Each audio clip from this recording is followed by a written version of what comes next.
நம்ம வீட்டில் பெரியவங்க வயசானவங்க அப்படின்னு யாராவது ஒருத்தர் இருக்கிற வரைக்கும் தாங்க நம்ம குழந்தைங்க.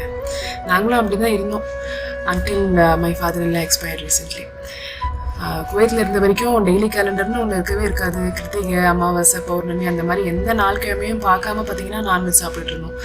ஆனால் இப்போ பார்த்தீங்கன்னா மாதம் மாதம் அந்த அமாவாசை பார்த்து நம்ம வந்து அவருக்குன்னு சொல்லிட்டு சில சமையல்கள்லாம் செஞ்சு காக்காவுக்கு சோறு வச்சுட்டு அதுக்கப்புறம் நம்ம சாப்பிடும்போது பார்த்திங்கன்னா நிறைய விஷயங்கள் மனசில் ஓடுது.